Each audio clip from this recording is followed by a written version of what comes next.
All right. Assalamu alaikum.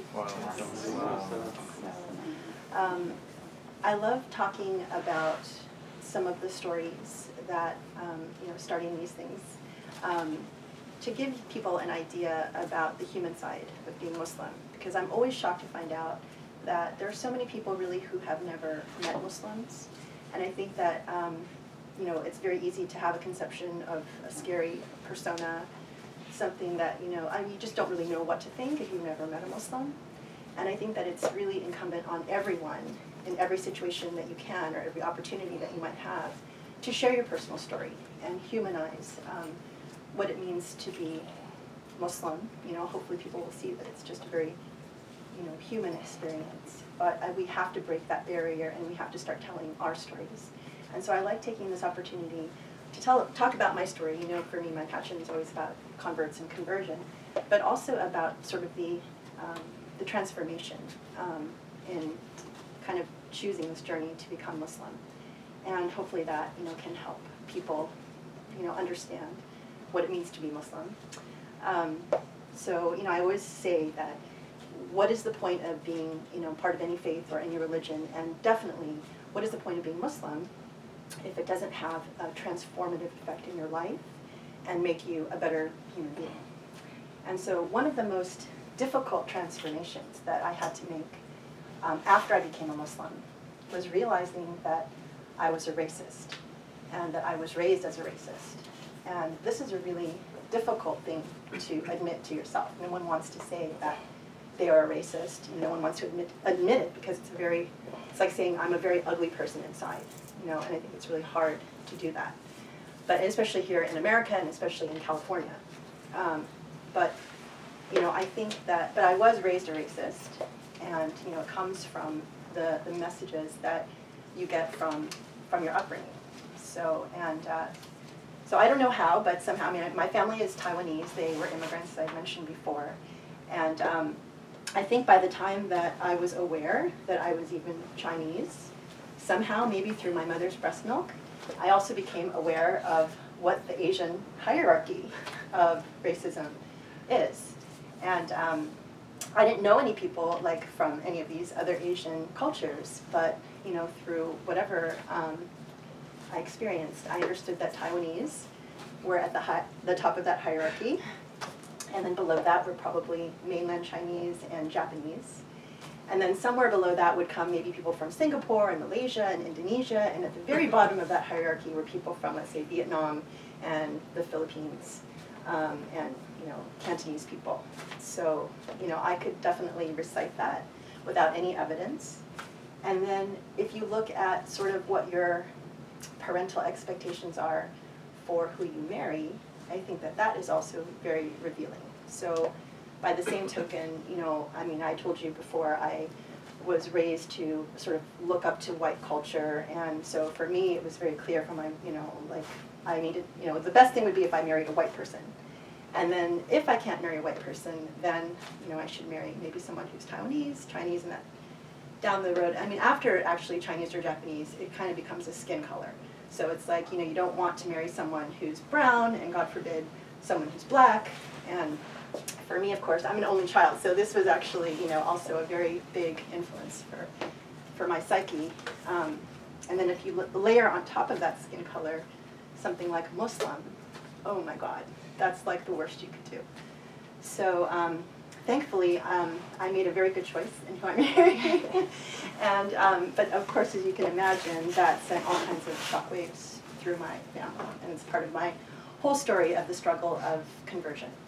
But this is a, I don't say this actually to blame my parents, because, obviously, racism is something that we all know is brewing and explosive, and it's kind of the elephant in the room that no one wants to talk about, but it's really, reaching seismic levels. And I think it's something that is really important that we have to understand. And,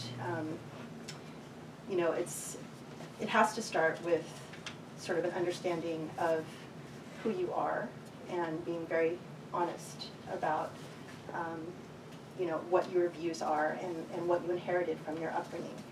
So, as Dr. Abou El Fadl talked about in actually the khutbah from last Friday, as well as some previous halakas, racism was the reason why Shaitan was, thrown out by God. So it's really interesting because you think, this is sort of the Muslim original sin, if you think in terms of what was the original sin. And racism, obviously is with us as human beings from the very beginning. So, what did that look like for me? I mean, it was, I think, aside from the obvious, if you see someone who's African American, I think, people would say, okay, maybe you clutch your purse a little bit harder or you get a little bit fearful. But I think that the racism comes in the nuance.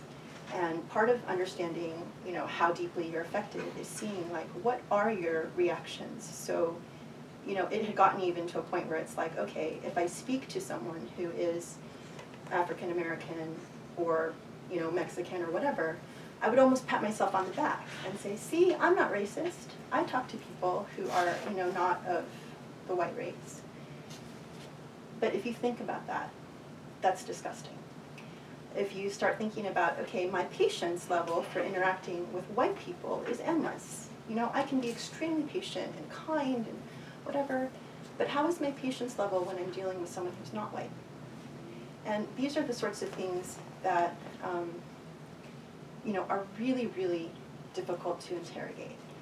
But I bring this up because, if you are Muslim and you want to have any hope of ethical or spiritual uplift, you simply cannot be a racist. And you have to do the hard work of understanding, what your orientation is and deal with it. So, what did that mean as far as, attacking it? Like, how do you break this? And, simply, there's nothing really magical to it. It's actually really just first knowing who you are, knowing the truth of who you are, where you came from. All the little comments that you might hear from whoever. It's like, oh, those Jews, oh, those, those Mexicans, oh, those whatever. And, being sensitized to hearing those kinds of comments. And also putting yourself in that person's shoes. I mean, it's truly the golden rule. It's like, how do you want to be treated? That's how you should treat others. And it's sort of funny for a Chinese person to say, I'm a racist, because it's like, I have definitely been the recipient of racism. I mean, you know how it tastes, you know how it smells, you know when someone's treating you based on how you appear, not because of who you are. So I actually really have no excuse. Like, I would get into fights with my parents because they would be racist about Muslims or something, and I'd be like, how can you do that? You're Chinese, you know how it feels. How can you turn around and then be that way to someone else? But you can. It's very easy. It can, be very much part of what you slip into. So I was fortunate that, the racism that was directed at me was not, to the level of danger. So, for example, that, Muslims are getting exposed to today, or that African Americans deal with on a daily basis. But, at the same time, it doesn't feel good. And there's a really interesting book out that just came out called White Fragility by Robin DiAngelo. And it's really interesting because it's written about how white people cannot talk about racism. Like, they become very fragile because they don't like to see themselves as, well, obviously as being racist, and there are certain reasons why that is, and it's a book about how do you talk to white people about racism without making them sort of cringe and, and deny everything that you're saying, and how do you get them to see that, racism is something that's real, and that they're not just objective and individual, and that they're not, they're immune from it. And that's a really interesting, book to look into. I was actually looking at it online. It was fascinating. But those are for people who actually, I think, have not really had the experience of being discriminated against. And, for all of us, I think, as Muslim, we have had that experience. And, we know what it likes and know what it feels like to be considered something other than what we are. And I think that if we want to play, let's say, a leading role in making change in our world, knowing that, the notion of racism as our original sin is something that is, part of our tradition that we need to fight, then we need to start by cleaning our own house. And I know that when I see, cultural centers or mosques that are Pakistani and Arab and, whatever organized by ethnicity or by race, that tells me that we are not in a place where we can, you know, be on the leading front of racism. And I think that, you know, if we can start by interrogating ourselves as individuals and interrogating our communities, then we can start to really make a change and offer something to humanity, because we know that racism is going to be a serious problem in the coming days, and it already is. And the thing that's really beautiful, I mean, I sort of think to myself that I'm a recovering racist, because, you know, it's hard. It's like racism was one of those things that it's as familiar to you as your parents. I mean, it's been as long, you know, it's been with you as long as you've been alive. So it is really difficult to, you know, work hard and see it in yourself and try to change it. But the thing is, when you actually start to do that, you start to walk in people's shoes, you start to talk to people, you recognize that they're having a very human experience like you start being able to look beyond a person's skin color, their appearance, and I noticed that you start to see people through their eyes. You know, you hear this expression that your eyes are the window to your soul. And I think one of the most beautiful things that, you know, and I pray all the time that, you know, Allah helps me overcome all of these weaknesses, you know, and, you know, and I say this, it's obviously not very comfortable to say, hey, I'm a racist, or I was a racist, but I do it because I think it's so important that we all approach our lives with that kind of honesty.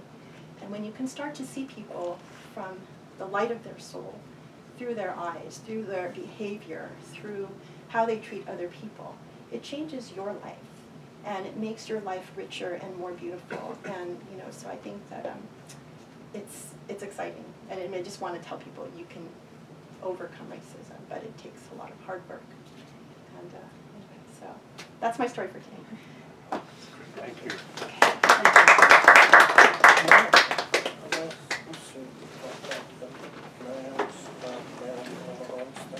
Yeah, I mentioned it, but yeah, we can talk about it.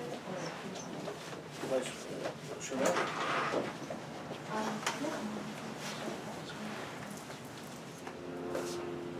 Okay, before we continue the Tafsir Surah al Rahman, inshallah, my hope is that we complete it today.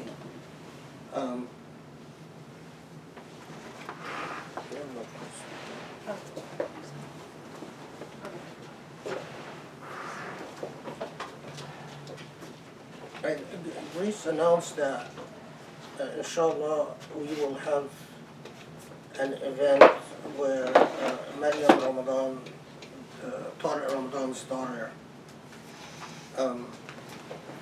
has an opportunity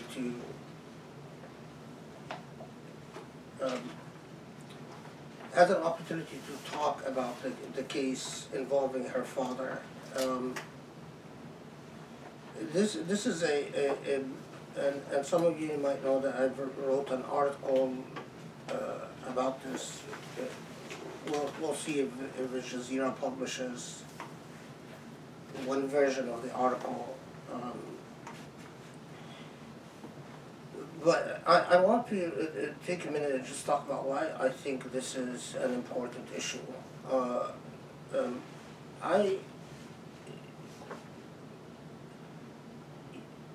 I'm not sure what Muslims are about if they are not guided by the ethical teachings of Sharia. If you accept the idea of Islam as a human being on this earth in a covenantal relationship, in a relationship of covenant with Allah, where you actually defer to the ethical parameters that Allah sets and the laws that Allah sets, if that's not a cornerstone of your being, then the entire idea of Islam as a moral enterprise, as a moral message, becomes undone, and it becomes just simply a matter of identity, which is extremely problematic. Now, the reason I say this is that I am quite troubled by the way that I've seen Muslims handle accusations and fall prey to the gossip mills of social media. The Quran tells us very clearly, يا أيها الذين آمنوا إن جاءكم فاسق بنبأ فتبينوا.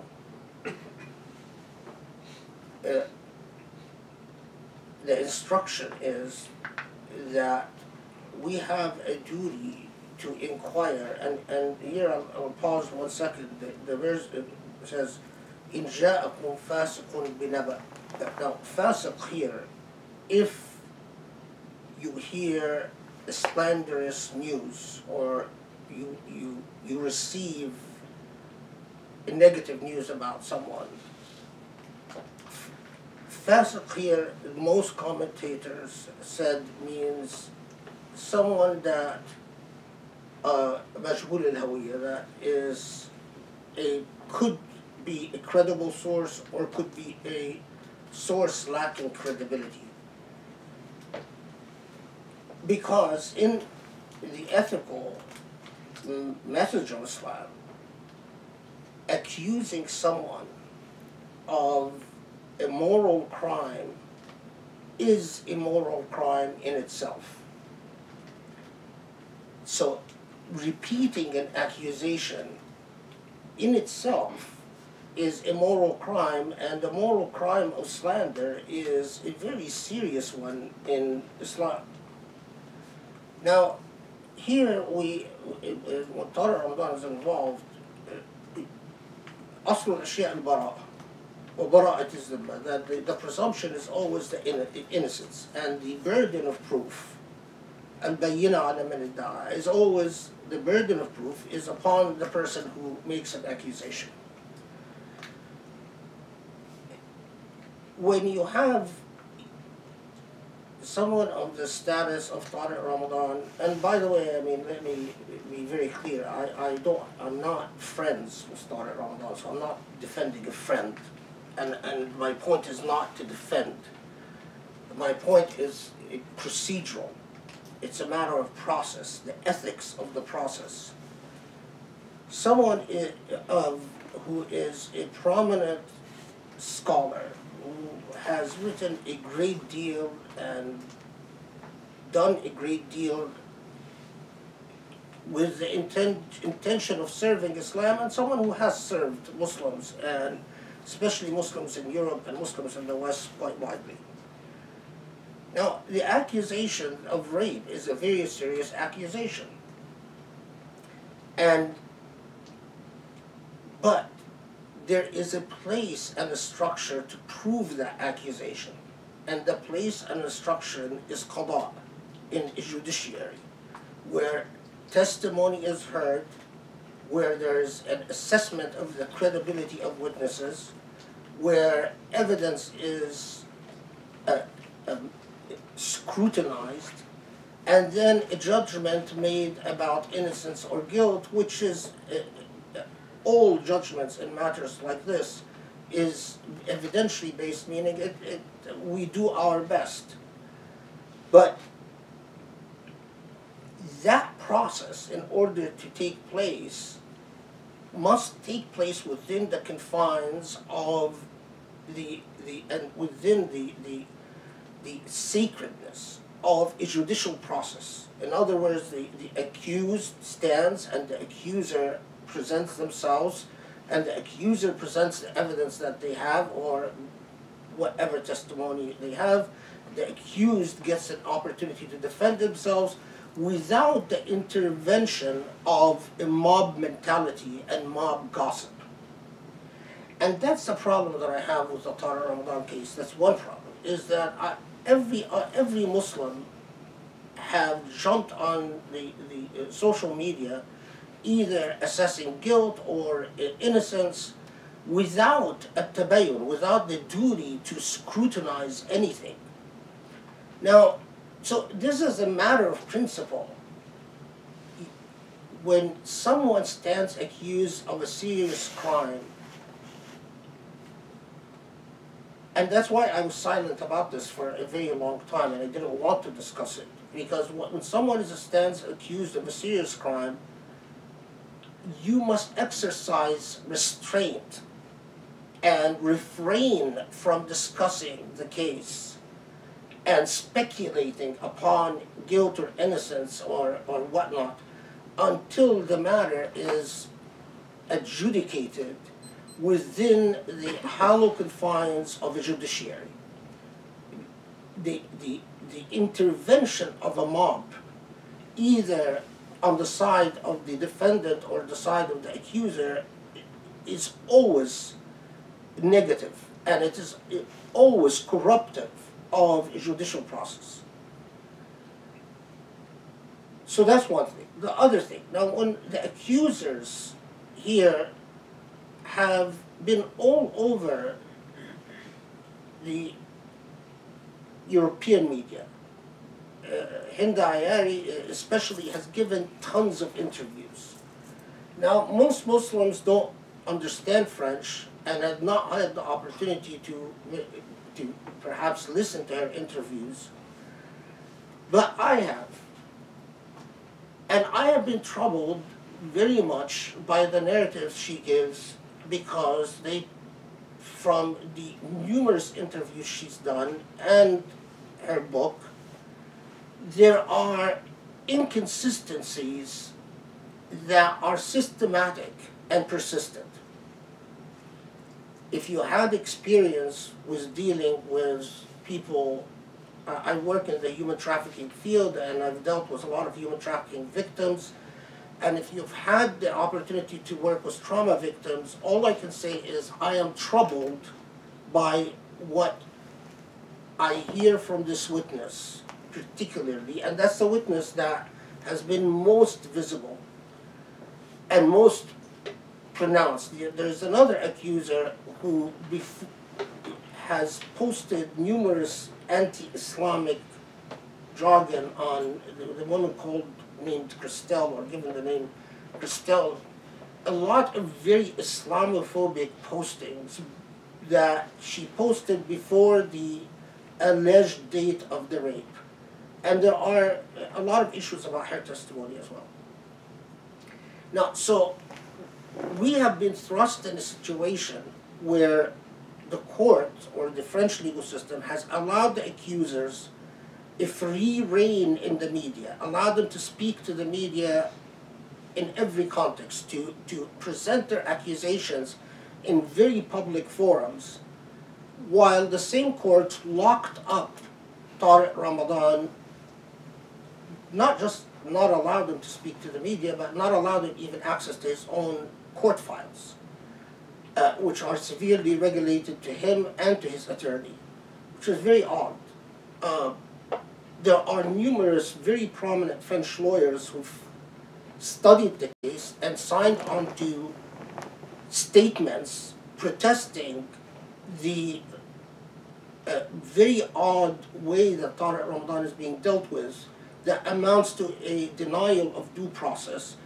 I wish the French legal system treated Tariq Ramadan fairly, so that at least he would have an opportunity to defend himself rigorously, and then in that case we can feel that the matter has been fairly dealt with, and we can say just leave it to the French legal system to adjudicate guilt or innocence without us getting involved one way or the other.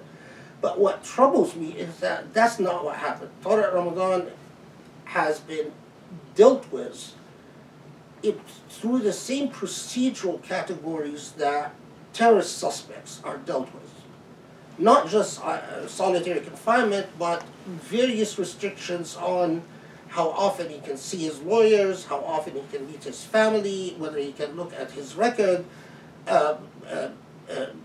whether he can obtain reading and writing material in jail cell. And if you can imagine, if you are detained for a crime, and denied access to the library, denied access to a computer, denied access to writing and reading material, your access to your lawyers and to your family is severely restricted, denied access, you and your attorney denied access to even the court record itself or your judicial records, your ability to defend yourself against accusations are severely restricted. It doesn't take a genius to see that, to understand that, and to understand why is it that there are so many prominent jurists, French and otherwise, that are objecting to the way this case is being handled. Now, and that corrupts the process, because then when a case is handled this way, then we lose confidence in the ultimate adjudication of innocence or guilt. Unless a case is handled with a fair hand, then you are in doubt at the way, in the ultimate conclusion reached by a judiciary, because if a case becomes politicized, it corrupts the nature of the education. I mean, among the fields that I teach is the politicization of cases. It's a seminar called Political Crimes. When does a state politicize a criminal case and when it does not politicize a criminal case? And I can tell you that historically in legal system, when states politicize criminal cases, it becomes extremely corrupting to the judicial process. Now, why further, other than the fact that Tariq Ramadan's family is suffering a great deal of isolation and so on, other than the fact that I am troubled by the unfairness in the way that this case has been dealt with, both by the judiciary, but also by the media and the public. There are things that deeply concern me about this case, and that is the role of Islamophobes in embracing the accusers. And the connections and the financial and other than financial support that the accusers has received, and here I'm talking about the accusers from France, and Maryam Ramadan can talk about the accuser in Switzerland.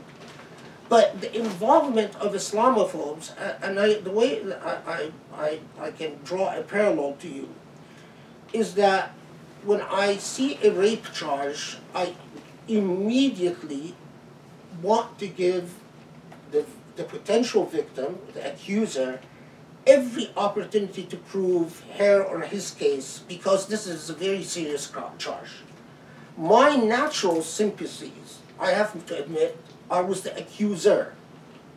When I find the rape charge, my natural sympathies is to believe the woman charging rape or otherwise. Because I tend to think, well, why would they lie? But then I must restrain myself and respect the presumption of innocence and give it its full due.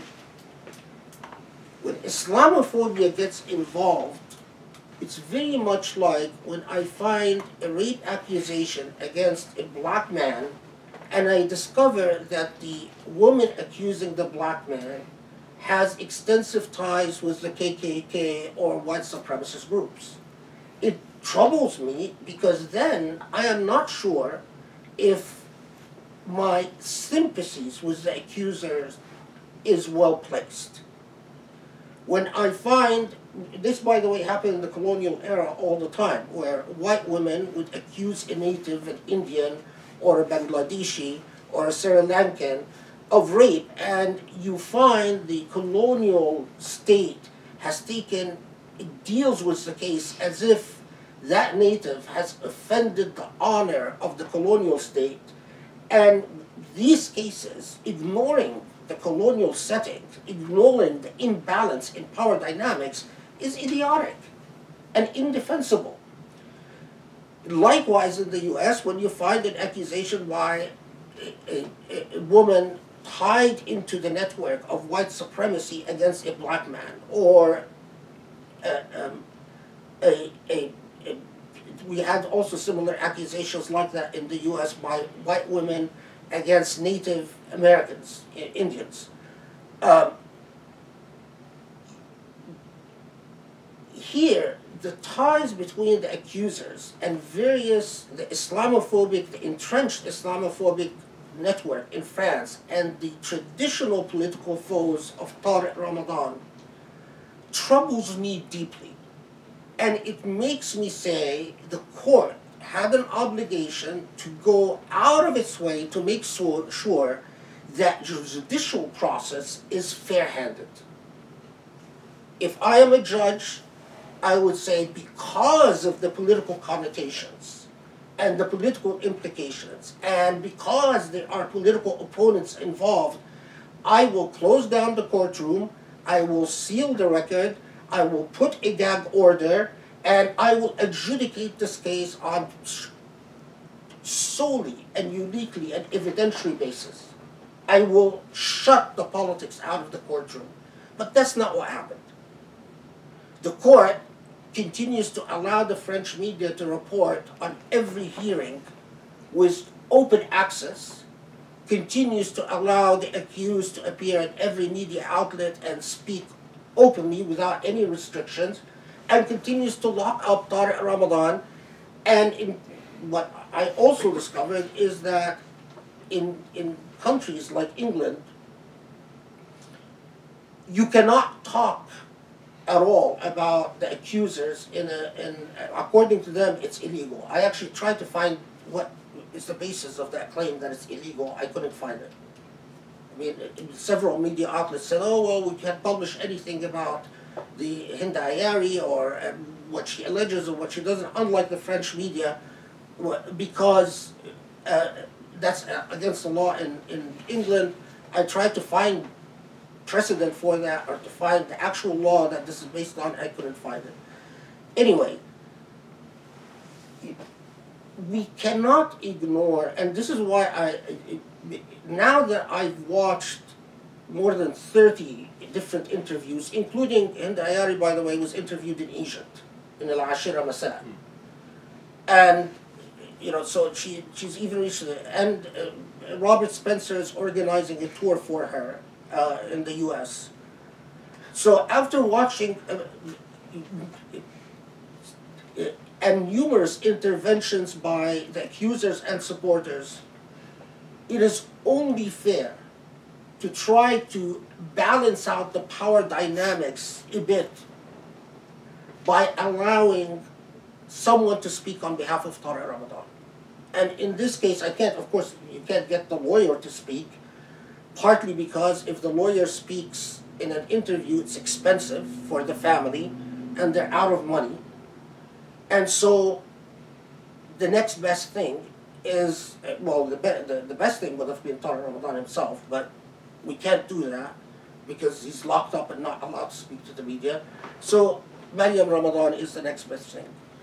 And I hope that people will ask her whatever questions they have. I personally would have preferred that there are no interviews, that we don't speak to Maryam Ramadan and we don't speak to Hindayari, and that the entire matter would be done within a closed courtroom. But that's not the situation we're in. And Tariq Ramadan has been, in the French media and in European media, is already talked about as if he's been tried and convicted. And sadly, with a lot of Muslims, they also talk about it as if it's a foregone thing. There's a huge difference between consensual affairs. Whether he had affairs or not is not something I'm willing to even address. That's ghaiba, and that's another level of slander. And unless I present 4 witnesses, you know what my punishment would be. The issue is not consensual sex. The issue is rape. And that's different. And so I'm extremely troubled because I have seen more ethical introspection from Christian and Jewish groups than I've seen from Muslim groups. Muslims repeat the same powerless dynamic that they engaged in since colonialism, and that is silence. Muslims don't stand up for rights, they simply become silent and bicker amongst themselves. We have been like that since the age of colonialism. These are psychological attitudes that have been instilled in our milk through the colonial period, that we don't stand up to anyone except we bickering amongst ourselves. And that is extremely troubling when you find that the Islam that is in the West replicates the same illnesses of a disempowered people that you witness from the colonial legacy.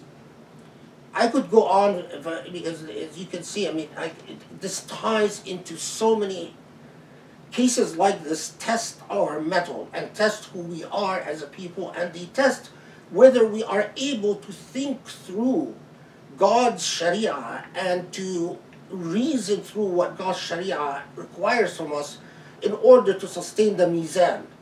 أَلَّا تَطْغَوْا فِي الْمِيزَانِ in Surah al Rahman. That you must deal with the mizan in a just and equitable balance. And the minute it becomes an imbalanced treatment, if Muslims themselves can't recognize the imbalance, and that's problematic. That's extremely problematic. Okay. Does anyone want to say anything about this before I move on to Surah al Rahman? Where is the interview going to be? And when? We are arranging it for, it'll be mid to late August. But what we wanted to do is invite community leaders who to come, like, have so Dr. Fadl will have a conversation with Miriam via Skype. She'll be, in Paris.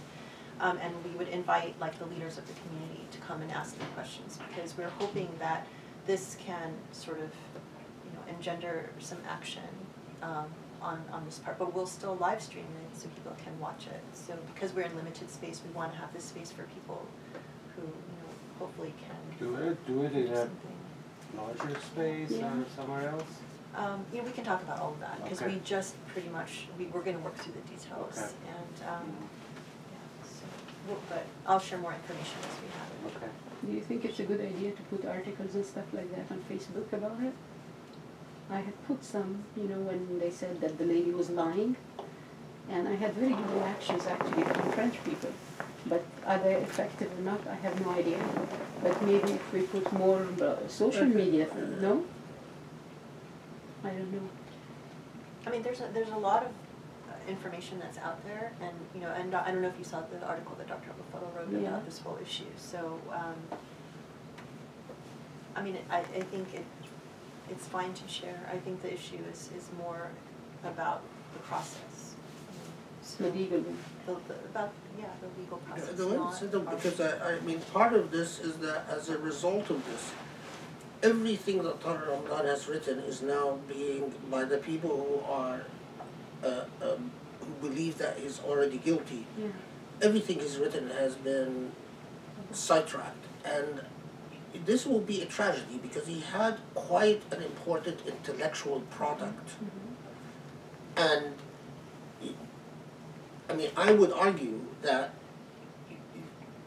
it's whether he's guilty or not, it shouldn't affect our ability to read and assess the intellectual product. But that's not what's going to happen. What's going to happen is I already know a lot of professors that used to assign readings by Tariq Ramadan that have withdrawn them from their classes because they don't want to assign readings by someone accused of rape. Now, of course, that makes the Islamophobes who have been traditional enemies of Tariq Ramadan extremely happy. I mean, so if he is guilty, he could not have given them a greater gift than this. And if he's not guilty, the way we are handling this case as Muslims could not be a greater gift to them than this. But as Muslims, our duty is to pressure the French government to deliver a fair trial, to exert political pressure so that he is dealt with fairly. And you cannot, I don't know if those of you who are not lawyers and never been accused of something, you have no, it's very difficult to imagine how defending yourself in a criminal trial is an absolute uphill battle. And so it's because it's extremely costly, and it engulfs your entire life. And if you are detained with access restricted to transcripts of testimony, to precisely what the entire evidence against a defendant is, etc., your ability to defend yourself becomes severely handicapped.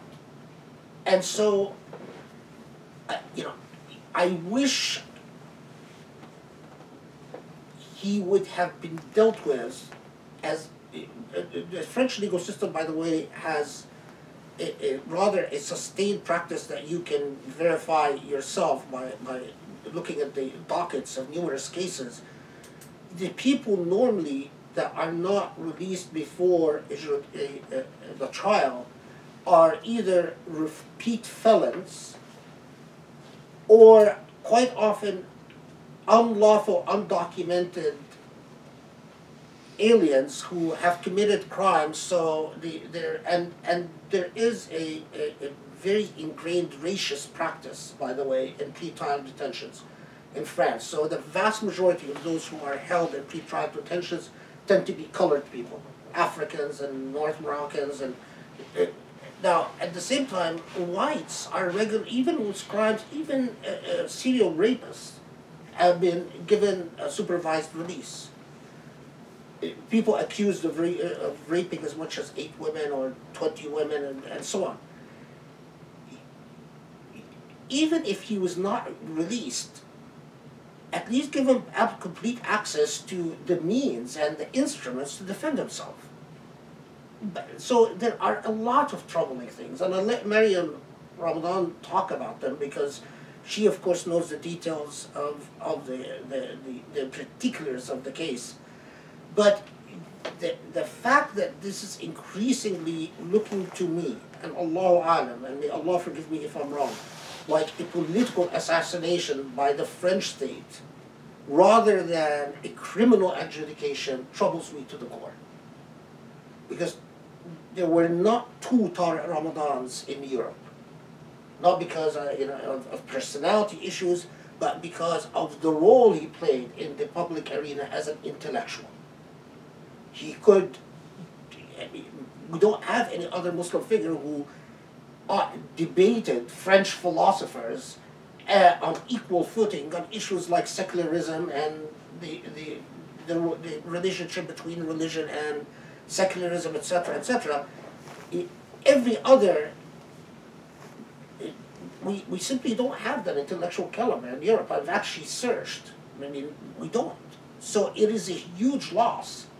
And Muslims should not simply, if you haven't read the man's work, before you are so gayfully jumping on the bandwagon of gossip, understand what the loss is going to be.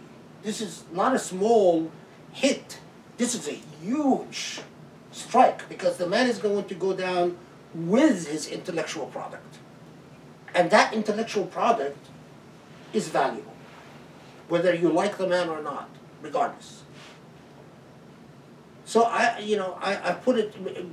speak my conscience. I mean, I kept my silence for a very long time because I was studying everything I could study. And I did not want to speak about it until I finished studying everything I could put my... I've contacted numerous students by Tariq Ramadan. I've sent Tariq Ramadan students and I've talked to them about whether they've experienced things, etc. Whether the accusations are from people in France and this woman in Switzerland, which has a whole story to herself, but I've also inquired about the legacy in Oxford in itself. And I speak only after I've reached the point where I feel that not speaking could be a sin.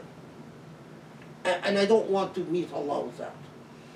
I don't want to meet Allah and, tell me you've witnessed this and you said nothing. And of course, you know that it would be much better if I didn't say anything for me personally. Because this is an issue that there's no up to it. There's no game to saying anything in defense of someone in like Tariq Ramadan's situation. There's absolutely nothing to gain from it. There's everything to lose. How is it different that a rape case different than an actual, say, zina and the 4 witnesses? How does Islam, how do you separate the two and how do you treat each? It's very different procedurally and evidentially as well. Zina, you need 4 witnesses. A rape case was treated eventually by the vast majority of jurists under the category of hiraba. And in hiraba, you get circumstantial evidence is accepted, eyewitness testimony is accepted under 4, and physical evidence is accepted. So, and hiraba is a very different type of judicial process than zina. Can you translate zina and hiraba? Zina is fornication or adultery, consensual. Hiraba is the crime of terrorizing people. Now, in early period of the development of Islamic law, hiraba, which is mentioned in the Quran, as it was limited to highway robbery and piracy.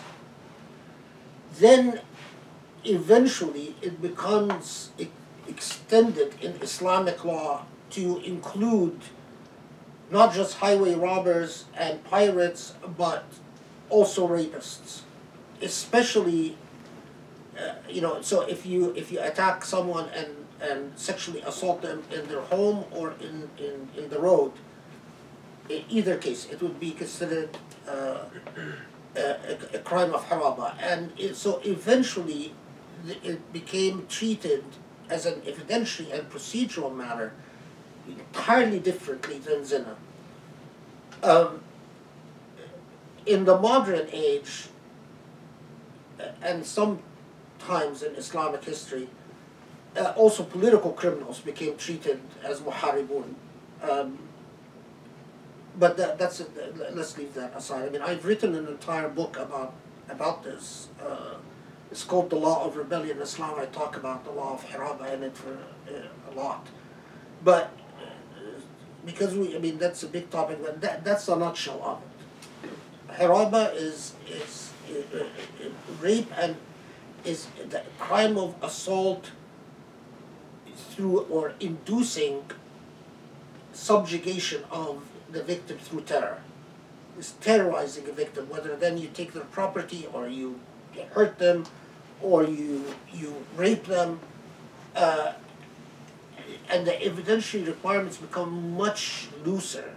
So you don't need 4 witnesses. You can prove your case simply through circumstantial evidence and through physical evidence. So I have a question regarding what should American Muslims do when in the United States we are basically shadowed with the Me Too movement after the Harvey Weinstein scandal, and specifically for American Muslims, we sort of have the lighter version of it within the Manal Khan scandal, which is like 2 months before. Well, I mean, again, the Me Too movement arose from a very serious endemic problem that goes along with a certain cultural norms, basically where women in the workplace are sexually harassed, and I think it was particularly sparked. The irony of it is that it was sparked by Trump's egregious conduct and the fact that he's elected president despite of his conduct, but yet the one who goes through it unscathed is Trump, and the most powerful man for the part of what troubles me again about France is the only person that was outed through the Me Too movement in France to stand criminal charges is Tariq Ramadan, while various officials that were outed by the Me Too movement, no charges was brought against them whatsoever, and the state hasn't even tried to bring charges against them, even when there were complaints filed. That's deeply, I mean, that's deeply troubling, and again, in terms of discrimination in France. In the United States, the Me Too is a political movement, but as a lawyer, there is a huge difference between ranges of conduct. When someone says Me Too, I don't know if they're talking about criminal conduct, or they're talking about a tort, or they're talking about a violation of appropriate social norms. So, you know, someone who's gone out with a date, was a superior, that they think they would have not accepted if that was not a superior, or they thought if they didn't go out on the date, they thought that it might hurt their chances at advancement, so they went out on a date but they didn't enjoy the date. From their perspective, it's a Me Too. But that's not a criminal offense. Now, it could range from that to something extremely serious, like Me Too, because my boss assaulted me in the office and raped me, and I didn't say anything because I feared losing my job. Now, that's far more serious. So, that ethical introspection, yes, it's important that we have the Me Too movement. It's important that we remind men to behave appropriately, and to having power is no excuse to abusing human beings. We completely sympathize with this, but we also must keep in mind that this is a social media accusation. And a social media accusation is premised on gossip. It's a faceless accuser, without the right to confront and interrogate. And faceless accusers, it's a medium of gossip. And so, while I understand the social utility, I also understand its extreme dangers. Because if Islam taught us anything, it is to be wary of the danger of gossip upon society. And one of the effects of gossip is that it's ironic that where I think sensitivity towards sexual harassment and sexual assault, where it is needed the most, it is missing, because people think that they're doing something about it through the social media. Well, that's not where you need to do where it's most needed. Where it's most needed is in empowering people through law and through actual judicial procedures, and where you can bring someone like Trump and company to hold them accountable for the richest people, for instance, that traffic human beings. I teach human trafficking. Hundreds of thousands of people are trafficked with impunity. The Me Too movement might make people think that good because they're doing something about sexual harassment, while human trafficking goes on unchecked by the most powerful men in society with absolute impunity. So, I mean, it's good. My attitude is that it's good, but it's social media. Social media is a very dangerous medium. It's like smokes and mirrors. You know, it gives you the false impression that you're actually doing something, while in fact you might be doing absolutely nothing, or doing something that is completely misdirected or futile, or we have to be far more wise in this, far more introspective and deliberate in what we do and how we act. than this. I wish that Muslims, instead of wasting all this time on social media talking about what they don't know, I wish they would become active, get active in the human trafficking field, and do something about the millions of people that are being trafficked, even in Muslim countries, because Muslim countries traffic a lot of human beings. I mean, Saudi Gulf countries in particular, Saudi Arabia and the Emirates and so on. I wish Muslims would become active in that, rather than sitting there and thinking, oh, well, you know, we're standing for justice by spewing off stuff on social media. That's not, that's, there are ways to make a difference.